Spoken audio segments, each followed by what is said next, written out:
Good morning. Happy Mother's Day. You guys don't sound too happy about that. Mother's Day. Yeah, we have, as I gain hopefully a little wisdom in my young age, I know that Mother's Day can bring a lot of joy and also difficulties and pain. And I just want to identify the Jacquins that are here this morning. Cheryl Jacquin passed away yesterday around 8:45. So I just want to welcome the Jacquins here and know that we're praying for you as you make arrangements, and I'll offer this Mass for all mothers, and especially those mothers that are here and those that are back to their native homeland, right? And I keep my own mother in my prayers as well. It's not easy to be without a mother. They are pretty special, very special. Today, I wanted to focus in a little bit on the gospel, highlight a few points, and then kind of move the topic around trust, and kind of open that up for us a little bit. So the core message is trust. It's trust. So as I'm looking at my passages here, it's a short passage from the Gospel of John. And Jesus saying, he's giving this understanding of his relationship that he has with the sheep. So there's analogies, right? So we have the shepherd and the sheep. And the analogies really is that Jesus is the good shepherd, and the sheep are his disciples. When we understand that, this begins to make sense.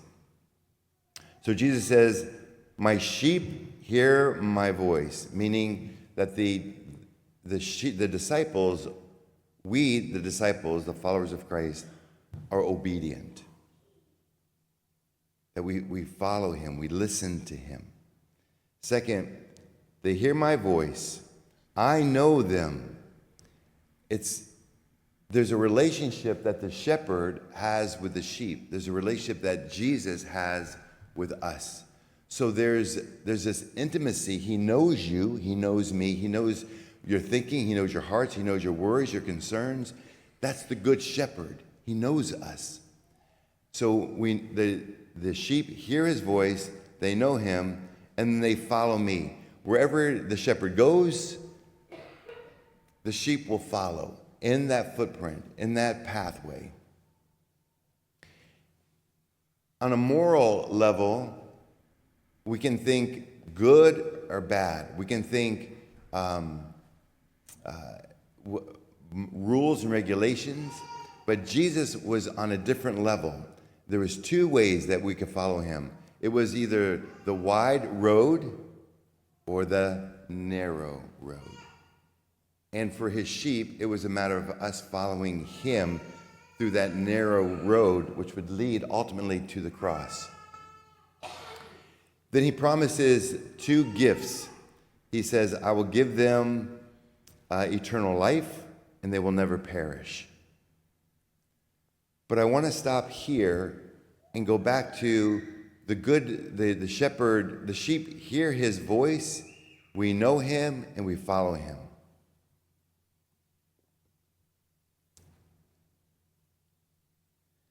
I want to present a portrait of what it means to trust. You still with me? I'm going to be anchored here. A portrait of trust. It's not going to be high intensity homily, so it's more of I want you to think a little bit. So if you're going to fall asleep, then I'm sorry. That's why I walk around, because you don't fall asleep. But I'm going to trust you.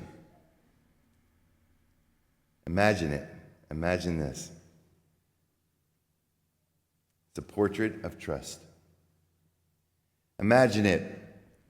He hears his name whispered at first, then again and again, louder now, echoing off the marble walls of the Sistine Chapel. His heart pounds. The votes are being counted. He didn't ask for this. He didn't campaign. But there it is, his name. And then silence, followed by the formal announcement, Habemus Papam. We have a pope. He bows his head. The room is still. Everything within him, his fears, his inadequacies, his unspoken prayers, rise like incense. In that moment, the man becomes pope. Before he even stands, he must trust. Trust what? Trust that God sees something in him he may not see in himself. Trust that the church will walk with him, even if the road is uphill. Trust that he will have the grace for the mission, even when he feels unworthy. Then comes the next question. What name will he take? That too as an act of trust. The name is not just symbolic. It's a mission, it's a direction, it's a message to the world. Does he take the name of a saint, a reformer, a gentle soul, a prophet? He must trust that God is guiding this also. Then the moment, the curtain opens, the balcony. He stands behind this balcony in a breathless second. And then he steps out.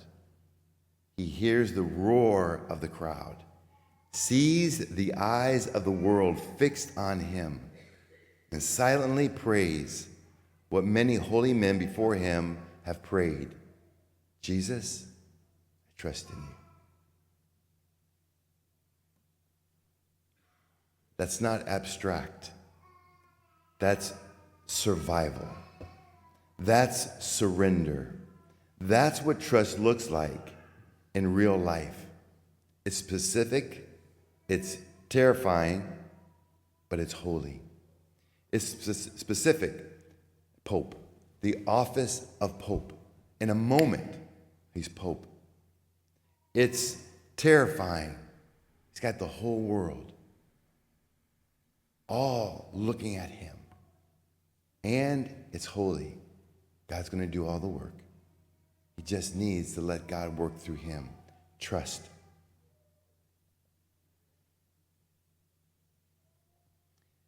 What about us? We may never stand on a balcony or hear our name announced to the world, but we are each called to trust God in the ordinary drama of daily life. Listen to me.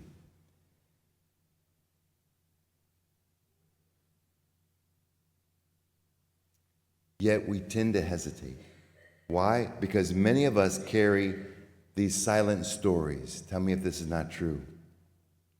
There's times when we may feel abandoned. We might feel that our prayers have went unannounced or unanswered. We have wounds that still ache. We have father wounds, mother wounds. We have hurts that still ache. Times that we have trusted someone and they've let us down. Or we've trusted God and life still let us down. And we felt apart from God, that he never did answer our prayers. But he works behind the scenes. Some of us struggle to trust, not because we don't want to, but because we're afraid to be disappointed again. And some of us struggle to trust because we're just simply afraid.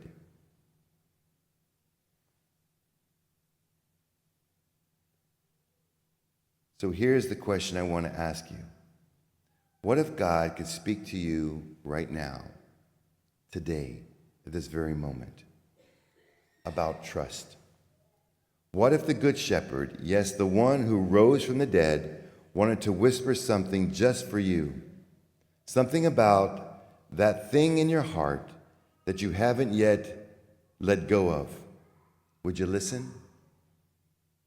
Would you listen to him if he wanted to say something to you specifically about what your ache is in your heart? Would you listen? In the gospel today, Jesus says something so personal that it almost demands silence. He said, "My sheep hear my voice. I know them, and they follow me." He says, I know them. Not I see them, not I'm aware of them. He says, I know them. I know them. He knows you. He knows me. He knows our voice. He knows our past, our present, our future. He knows our heart. He knows our dreams.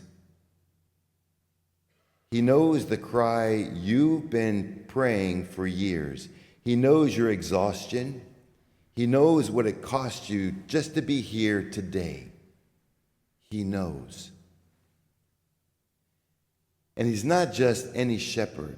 He's the Good Shepherd. That word actually matters. Good doesn't mean nice. Good means noble, true, and worthy to be trusted. He's not leading you blindly or leading me blindly, and he has never led me blindly. He's not indifferent to your pain or to my pain. He's not reckless with our soul. You can see that on the cross. He only wants what's best for you and for me, and he's laid down his life for us. The question is, can the Good Shepherd be trusted? Yes, he can, because we've seen what he has done. We've seen what he's done in death. This whole Easter season has been shouting out this message. God keeps his promise. Be not afraid. You've been hearing me say that for the last 3 weeks. Be not afraid. God keeps his promise. He said he would suffer, and he did. He said he would rise, and he did. He said sin would not have the final word, and it hasn't.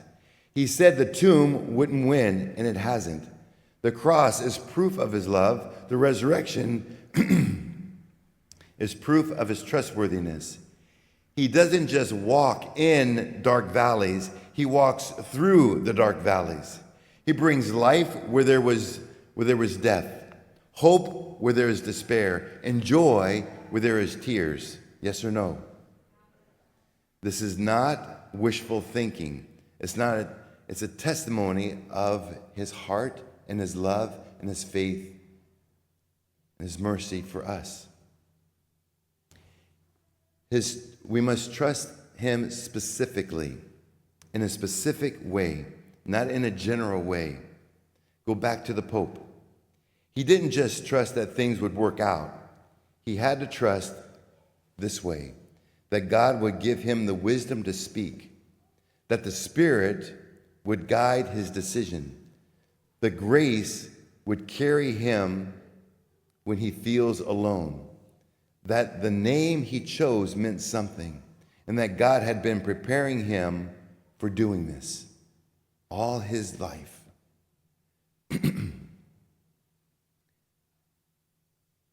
Where in your life is God asking you to trust him specifically, in a specific way? I'm narrowing it down. Where in your life is God asking you to trust in a specific way? Is it in a relationship that feels fatigued? How about a child you can't control? A future you can't see? A healing where you're still waiting, this healing you're still waiting on. A change you don't want, but you know it's coming. God is not asking you to float in some generic fog of faith. He is inviting you to place concrete, daily lived trust in Him, in your story, in your wounds, and in your unanswered questions. It's trust. I'll land the plane. Here is the invitation.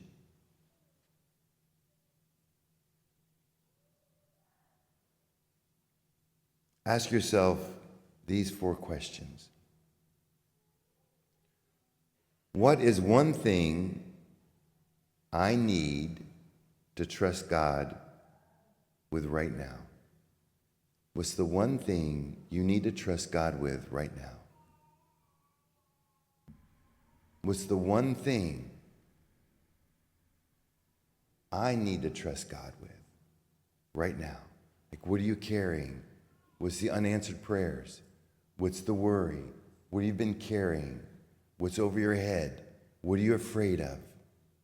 What's the one thing you need to trust God with right now?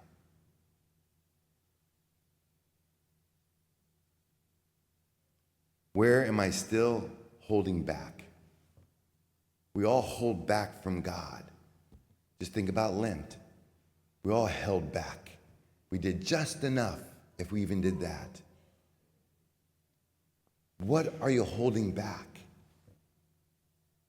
What is it? It's something.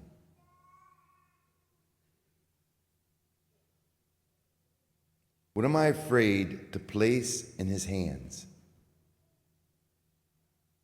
What are you and I afraid of to place in His hand? I don't want to put this in your hand right now, Lord. I kind of want it right now. I can't let go of it right now. I can't. What are you afraid of? And the last question. What would trust look like in this very situation?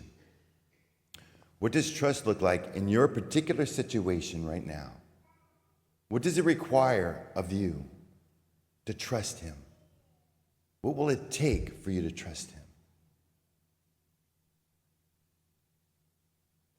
Remember, the Good Shepherd knows you. He's not a nice shepherd.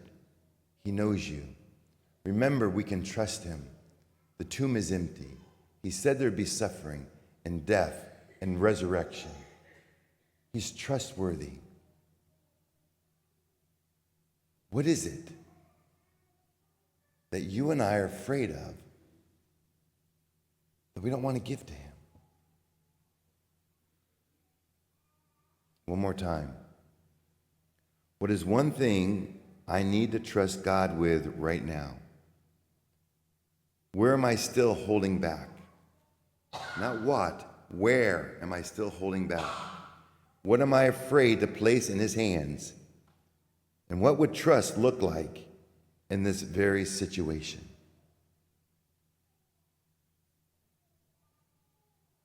The Good Shepherd says, "My sheep hear my voice. I know them, and they follow me.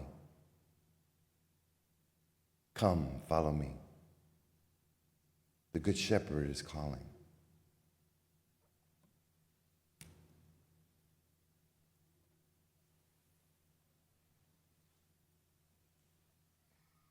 Answer one of those questions, and your time today would have been worth it.